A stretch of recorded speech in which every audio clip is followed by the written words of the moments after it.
Broadcast is now starting. All attendees are in listen-only mode. Welcome to the Reading Masterclass prepared by the OET education team. Whether you're here to find out more about the test or to get tips about improving your reading skills, there will be something for everyone. Each masterclass covers three main sections: the format of the test, tips to help you prepare before the test, and how to succeed on test day. At the end are a few slides about where to go for more support after you've watched the masterclass. The reading test is the same for all health professions. It is the second test on test day and lasts 60 minutes in total. It has three parts: Part A, B, and C. Part A includes a number of tasks. It includes 4 short texts, which together are around 650 words in length. It lasts 15 minutes and is completed separately to Parts B and C. Part B is a multiple choice task. It includes 6 short texts with 1 question per text. Each text is around 100 to 150 words in length. It is completed within the 45 minutes test time for Parts B and C. Part C is also a multiple choice task. It includes 2 longer texts, which are each between 750 to 850 words in length. It is completed within the 45 minutes test time for Parts B and C.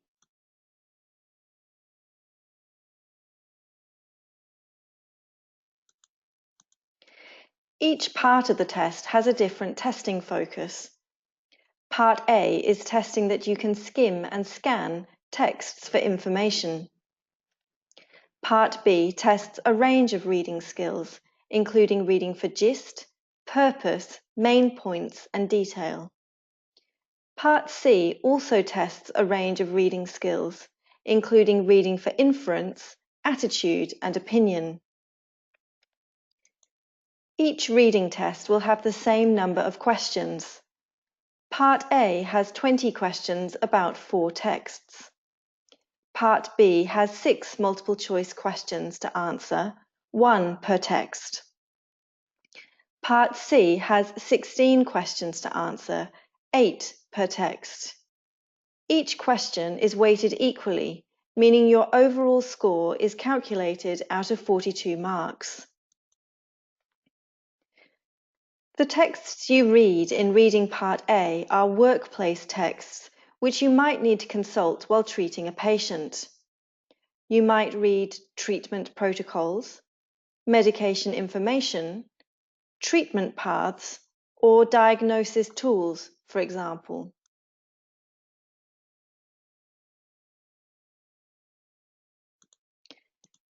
To prepare for Reading Part A, you need to practice reading for details in workplace texts in English. You may be able to do this by reading similar texts at work. In addition, to specifically develop the reading skills for Part A, you can do some of the following. Set your device controls and menus to English. Read timetables and restaurant menus in English, and use an English dictionary while studying. These will all increase the amount of English you are skimming and scanning every day. Another way of improving your scanning skills is to complete word searches. They can include any words. They can train your brain to scan all over the text rather than starting at the beginning and reading the information in order. When completing a word search, notice what makes the word different from others. Does it contain unusual letters, such as X, Z, or J? Does it contain double letters, such as double S, double P, or double L? Does it contain unusual letter combinations? For example, UA, OI, PH. Rather than scanning to find the beginning of the word, Scan for these unusual features and train your eyes to find the words more quickly as a result.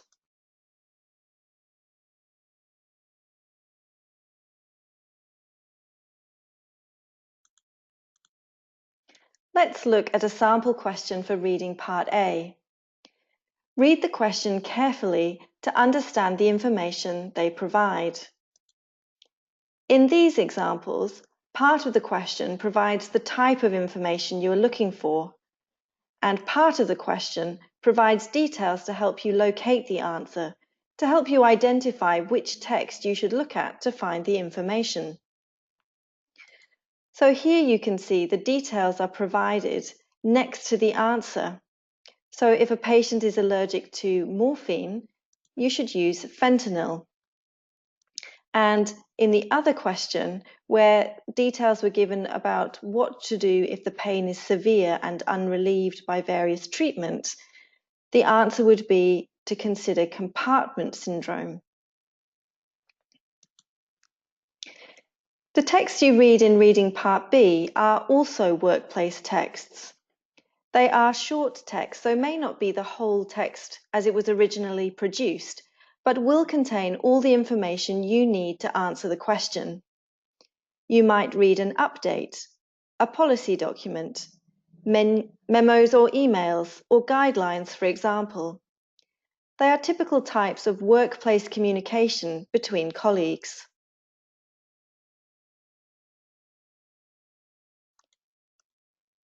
To prepare for Reading Part B, you need to practice reading for the main idea in short healthcare texts in English. You may be able to do this by reading workplace documentation you already have access to at work. Alternatively, you can read online healthcare articles, or even types of information found on notice boards in waiting rooms at a doctor's or dental practice, for example. In this example from an online article about correct identification procedures for patients, the article is broken down into small sections under subheadings. This is excellent practice as you can read each section and then pause to decide what was the main point being made. Let's look at a sample Part B question. Each question starts with a context statement to help you understand what the purpose of the text is. The question context is clearly provided at the start.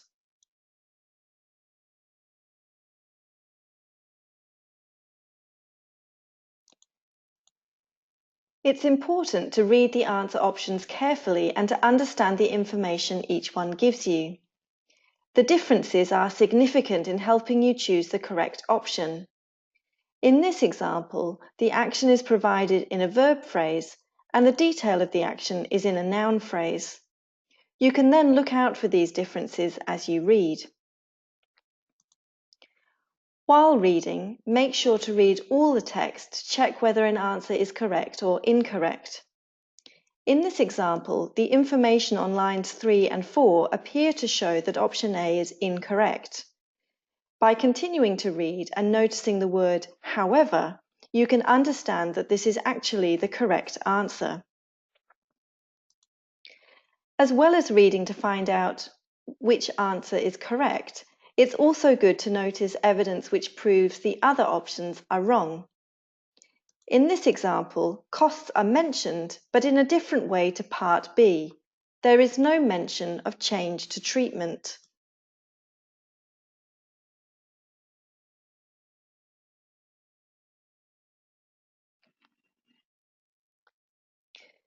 This answer option is less clear. The meaning of an answer option is not directly provided in the text. Instead, it can be inferred, understood from the meaning created by a combination of words. In this example, ineffective treatments can be inferred to mean the same as alternative to medication, but the text says this should be minimized or avoided rather than recommended, which provides the evidence that C is wrong. The two longer texts you read in Reading Part C are on general healthcare topics and are likely to be in an article format. They may not be the whole of an article, but will contain all the information needed to answer the questions. To prepare for reading Part C, you need to practice reading for the writer's perspective in English. The test's texts will include a number of different opinions, so reading texts which are more opinionated than factual will be good practice. Other types of text that will be good to read regularly are journals from your professional regulatory body and review articles on recent research papers.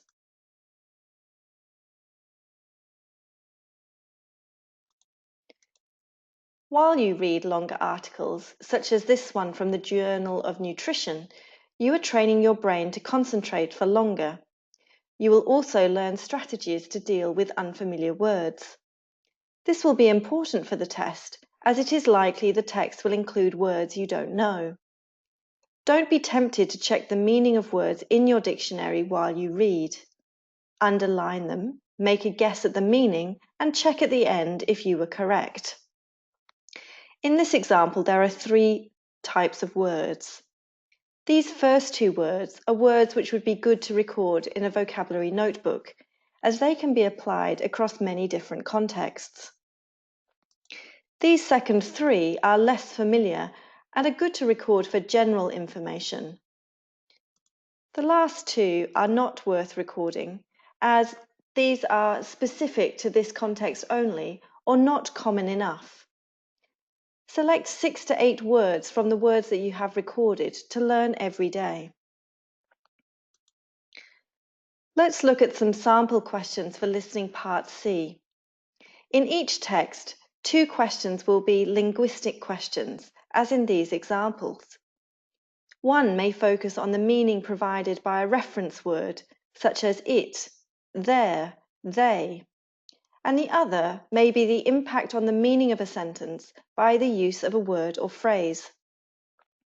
It's important to understand these questions and not testing your understanding of the definition of the word or phrase, but the meaning created in the sentence by using this word or phrase. Understanding the information provided in the answer options is essential. This means more than understanding the individual words, but the meaning created by them. In this example, part of each option is a noun phrase, and the rest of the answer provides qualifying information about this phrase. The meaning of A can be said to how good X is at Y, where X is adenosine and Y is making someone sleepy. We can see the meaning of the other answer options here.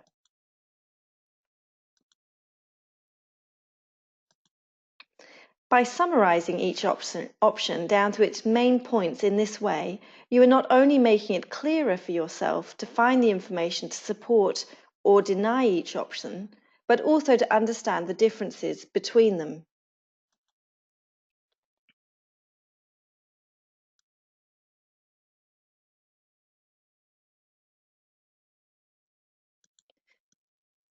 Like reading Part B, each question will be clearly introduced, so it won't be difficult to locate the section of text you need to focus on to answer each question.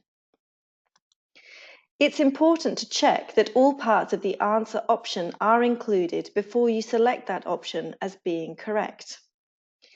In this example, we can see that the simultaneous production is explained by the use of as and so do. It's not enough just to check that the information in the option is included. It must also answer the question, which is what impressed Bob McCarley. This meaning is inferred by the phrase cleverly designed. It's another example where you need to understand the meaning created by the words together rather than the simple definition of individual words. In this question, this is what makes the other answer options incorrect. They are all mentioned within the text, so in that respect are no different to option C. But the significant difference is that they are presented as facts, results of findings, but without any opinion from Bob McCarley. We cannot understand that he is impressed by these, therefore.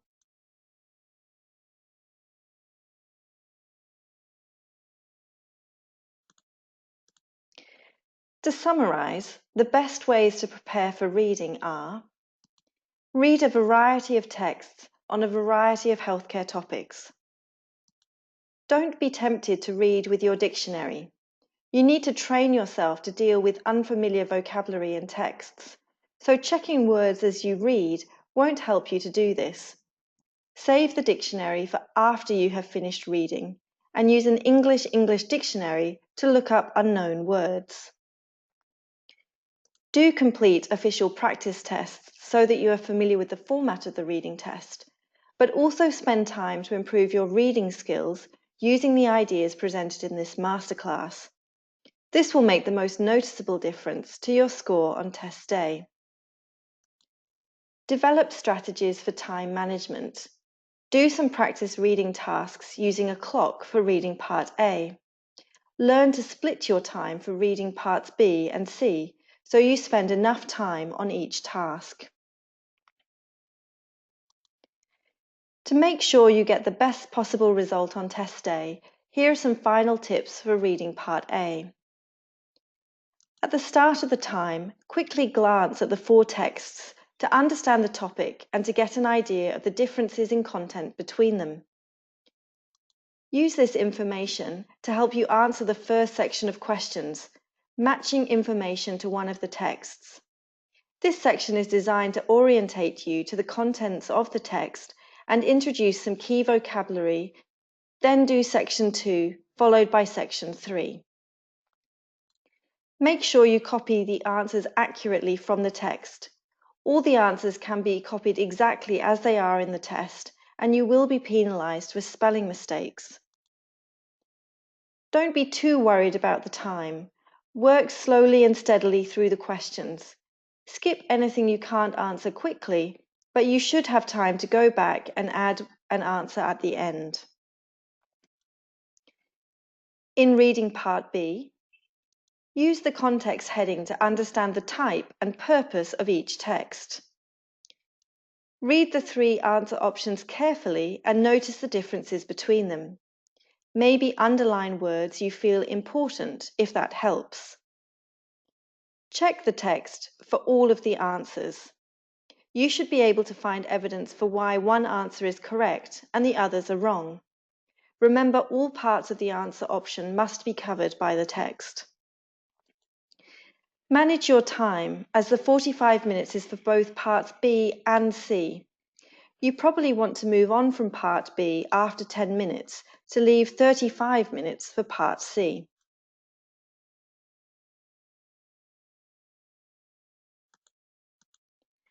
In reading Part C, remember the questions move sequentially through the text. You will not need to return to earlier content to answer subsequent questions. Read the question and 4 answer options carefully. Remember, it's more than just understanding the definition of individual words, but also the meaning created by these words in combination. If you can't answer a question relatively quickly, or you know you find some types of questions easier, don't waste time on one you are finding difficult. Move on and come back to it later. You do not need to have to get a previous question correct to get the next one correct. If you found one question difficult, don't let it distract you. Forget it and move on. Manage your time to leave an equal amount of time per text.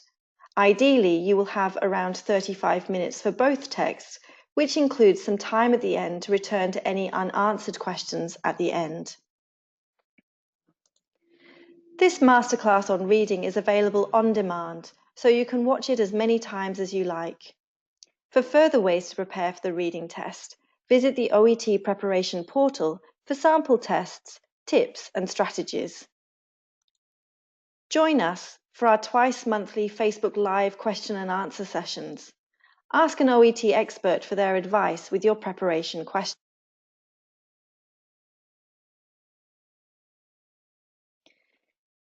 Improve your general reading skills by enrolling on an OET preparation course. We recommend our premium preparation course providers who have been endorsed by OET for offering high-quality courses to candidates. Contact them directly to discuss your situation and goal.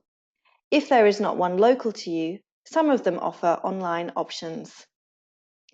Thank you for listening and good luck with your preparation. Prepare now for success later.